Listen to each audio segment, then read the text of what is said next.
बोल श्री ज्ञान सागर मुनि महाराज की जय। परम पूज्य संत शून्य आचार्य भगवान विद्यासागर जी महामुनि राज की, समस्त आचार्य संघ की।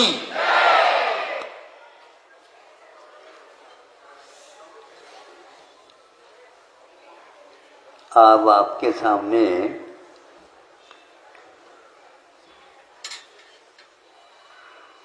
प्रतीक के साथ दो व्यक्तित्व के परिचय दे रहा हूं।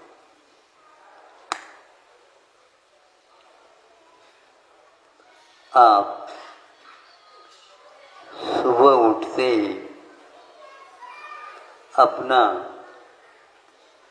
सर्वप्रथम दर्पण को हाथ में लेते,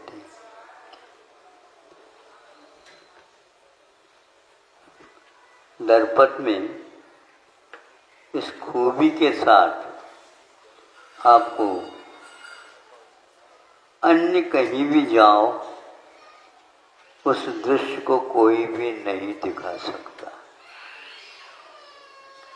दर्पण में ऐसा कौन सा गुण है, वह दर्पण स्वयं नहीं दिखता और आप अपने आप का परिचय प्राप्त कर लेते।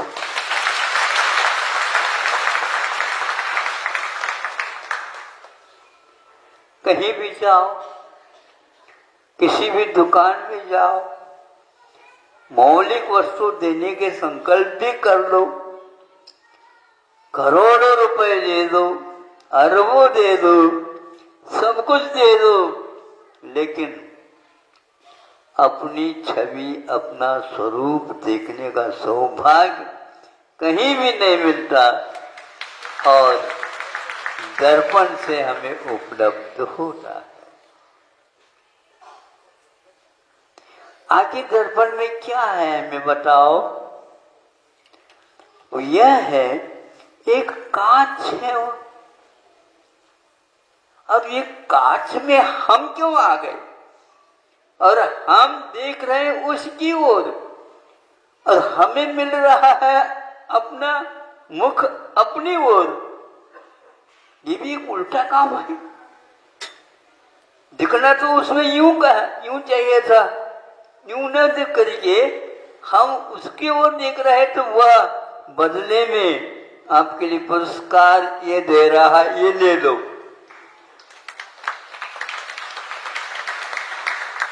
आप देखते रहो, सबको भूल जाओ, सबको भूल जाओ, क्योंकि इष्ट पदार्थ अपने को उपलब्ध हो रहा है। और उस कांच में क्या परिवर्तन हुआ, और कुछ नहीं, पीछे बाजू को वह केसरिया रंग या सिंदूर आदि का लेप कर रखा है। जो ही उसको हम लेप को निकालते हैं, आप गायब हो जाएंगे। वह इन दोनों प्रतीकों के माध्यम से हम प्रतिदिन का जो देव दर्शन है, इसका महत्व, उसका मूल्य और अनमोल, दुर्लभ और अन्यत्र अशक्य कभी भी उपलब्ध नहीं हो सकेगा। ऐसा प्रतिदिन कोई संकल्प लेता है तो कितना अच्छा है ये, और इससे कुछ नहीं होता। आचार्यों ने कहा, जिन बिंब दर्शन से अपने आत्मा का ज्ञान होता है, अपने स्वरूप का बोध होता है, अपने दोषों को हम अपनी आंखों से देख करके जल्दी जल्दी उस कालिमा को मिटाने के लिए हाथ तो काम करने लग जाते हैं, पूर्ण नहीं मिटाते, दूसरी चीज के द्वारा उसको निकालने का प्रयास करते हैं, क्योंकि मेरा स्वरूप तो अलग है मैं दिख रहा हूँ कुछ अलग है, इसलिए साफ सुथरा हो जाता है और लगता है कि मैंने आज अपने आप को पाया। ऐसे कैसा देखो, ये प्रत्येक 8 साल का लड़का भी है, वो भी देख लेता है, वह भी अर्घ चढ़ा लेता है। आप चढ़ाते, आप जो कार्य करते उसका वह अनुकरण करता है। यहाँ पर चढ़ाने से अपने को 2 लड्डू मिलेंगे, यह उसको बताया जाता है। इस लोभ से और माँ को वह श्रद्धान का विषय बना करके सब काम करता रहता है। जब अपना स्वरूप का सही बोध हमें अपने आप अपने हाथ में देख लो, कितने भी अच्छे बना करके आप स्वयं को नहीं देख पाओगे। न ही आपके इस हाथ में किसी का प्रतिबिंब आने वाला है, इसलिए न स्व के लिए कार्य न ही पर के लिए कोई उपयोगी होगा। ऐसे आपके पास हाथ के लिए बहुत कुछ देते रहते हो, मलते रहते हो और सब कुछ होता है, लेकिन बदले में कुछ नहीं है। हाथों हाथ आपको उस दर्पण देखने से अपने आप का स्वरूप पर दो। जब वह सिंदूरी को हम हटाते हैं तो वह काज होता है, और काज होता है तो उसके क्या बनता है, इसको एक प्रकार से पारदर्शिता आ जाती। हमारे आंखों में वह खटकती नहीं है, नहीं समझे, दर्पण के कारण हम पारदर्शिता से वंचित रह गए थे, और इस काज के माध्यम से उसके पार में दूर पार तक देखते जाओ, उस पार का कोई अंत नहीं रहता। फिर भी ये काज से हम उस ओर जा रहे हैं। सूक्ष्म से सूक्ष्म को भी हम स्थूल रूप से देख रहे हैं। यह सिद्ध परमार्थियों का दर्शन का लाभ है। ये मिलता है नहीं, दिखने में नहीं मिलेगा, लेकिन उस कांच के माध्यम से हम पारदर्शिता के साथ उसको भी देख रहे हैं। वह अतीत को भी दिखा देता है। दर्पण में सुनते हैं, अतीत का नहीं दिखता, व्यतीत का नहीं दिखता, और बाद में जो होने वाला वह भी नहीं दिखता। समोसर में जाओगे, 7 इधर के भाव और 7 उधर के भाव, और वर्तमान को तो देख ही रहे हैं। ये समूह शरण की महिमा है। अभी तो हम दर्पण के द्वारा ही अपनी प्यास को बुझा दें, और जब वो भी मिलेगा तो वो भी देखने को उपलब्ध होगा। और ऐसा भी वहां पर मिल सकता है कि यदि मान लो उसी भाव से मुक्त होना है तो इधर के भी साथ इधर भी के साथ नहीं, क्योंकि उनका अस्तित्व ही नहीं है। इसलिए केवली भगवान अथवा तीर्थंकरों की जहाँ पर तालाब वगैरह बने हुए वहाँ पर भी देख सकते हैं, वहाँ पर भी बिंबों का दर्शन होता है। भविष्य में कितने भाव लेना है उसका भी बोध होता संख्या के साथ। यह विचित्र सा लगता है, यही उनकी साधना का फल उन्हीं को नहीं मिल रहा है।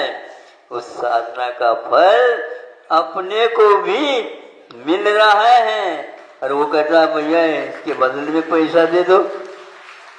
पैसे, वो तो पैसे मैं है, उनको उन पैसों से कोई भी मतलब नहीं।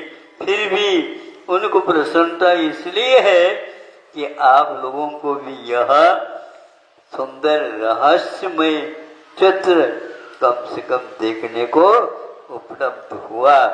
अब आप ही बताओ, जन्मबिंब दर्शन करना कितना बड़ा लाभदायक होता है बताओ। यदि होता है तो उसको अपने बच्चों को भी कहो और अपने भी इसमें ज्यादा समय लगा दो, ताकि जितना देखोगे उतना ही आनंद का अनुभव होता है।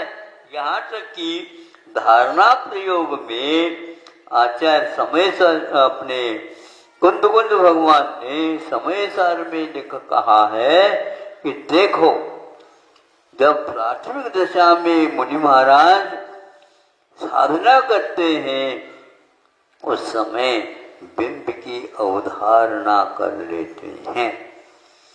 जैसे बिंब में आप उसको आकार दोगे वही आकार मोर आकाश में भी वह स्थापित करके हम उस दृश्य को देख करके उनकी साधना के बारे में, उनकी भी तो धारणा पहले उन्होंने की थी, उसके बारे में समझ सकते हैं कि हम भी इस प्रकार कर सकते हैं।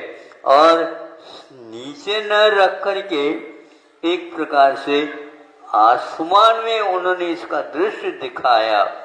आसमान ने क्यों दिखाया? यहाँ पर दिखाते तो बहुत अच्छा होता, नहीं, आसमान में तो कोई दूसरा और दृश्य नहीं दिखेगा, केवल आसमान तो देखने योग्य है ही नहीं। उसको क्या कि एकमात्र वही बिंब दिखता है, उसके माध्यम से वह रूपस्थ आदि ध्यान करने की यह परंपरा आज की नहीं, पहले चतुर्थ काल में भी होती थी। जीवन पर्यंत इस प्रकार अवधारणाओं के साथ अपनी साधना को अंत तक पहुंचा देते थे। प्रत्येक कार्य हम या तो उनको मनोरंजन के लिए ले लो, या शरीर के संवर्धन के लिए ले लो, या शरीर के संस्कार के लिए ले लो, होगा। और वही यदि माँ हम इस प्रकार की अवधारणा बनाते हैं तो ये भान नहीं रहता कि मैं किसी आसन पर बैठा हूँ या बिना आसन का भी रह रहा हूँ। यह बोध कब होता है? अभ्यास करते करते चले जाओगे तो हम जिस प्रकार धरती पर बैठ सकते हैं, धरती से ऊपर भी हम जा करके बैठ सकते हैं, क्योंकि बैठना और खड़े होना यह आत्मा का स्वभाव नहीं होता है। ये बोध धीरे धीरे होने लग जाता है। आचार्य समंतभद्र महाराज जी ने श्रावकों के लिए उद्बोधन करते हुए ऐसे प्रयोग बताए हैं। पूज्यपाद स्वामी ने या और कोई महाराज ने इष्टोपदेशादिक ग्रंथ लिख करके उसमें इस प्रकार के अवधारणाओं के बारे में हमें उपदेश दिया है। उसका प्रयोग करना चाहो तो कर सकते हो, लेकिन इस प्रकार के प्रयोग के लिए भी आपका शरीर संतुलित होना आवश्यक है। यदि उसमें किसी प्रकार की कमी हो तो आप लुढ़क जाएंगे और आप ऊंघ जाएंगे, नहीं समझे झटका आएगा, नहीं समझे दर्द करेगा। इन सबको भूलना आवश्यक है। इसलिए आचार्यों ने कहा देह के प्रति ममत्व का त्याग करो और कायोत्सर्ग करो। काय का उत्सर्ग है, काय मिले शरीर के प्रति ममत्व का त्याग करो। आधा घंटे के लिए हम हिलेंगे नहीं, डुलेंगे नहीं। हिलना डुलना क्यों होता है? इसके प्रति मोह रहता, इसलिए होता है। अभी से अभ्यास करना प्रारंभ करो, जब प्राणांत होंगे उस समय पर ये काम में आएगा।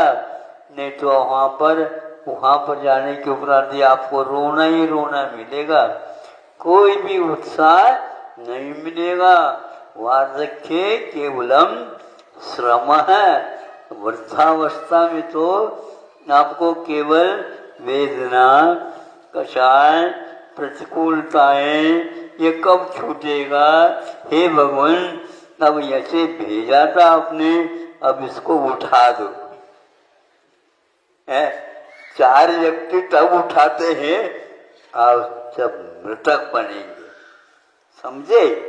हाँ, आपको उठाया जाएगा, लेकिन कब? जब मृतक बनेंगे। तो अर्ध मृतक सम बूढ़ापनो, इसलिए कहते हैं जब मृतक अवस्था होने के बाद तो अचेत अवस्था होगी, किंतु उससे पूर्व में अर्ध मृतक सम बूढ़ापनो, बुढ़ापा आने वाला है। अभी जवान खूब नाच रहा कर रहा है, जब बूढ़े हो जाओगे तो मालूम पड़ेगा क्या होता है। उस समय आपके पास कोई भी आना नहीं चाहेगा। पैसा यदि मिलता तो आते हैं दुनिया वाले, नहीं तो कुछ नहीं। वहां पे क्या मिलना है? कुछ नहीं मिलना।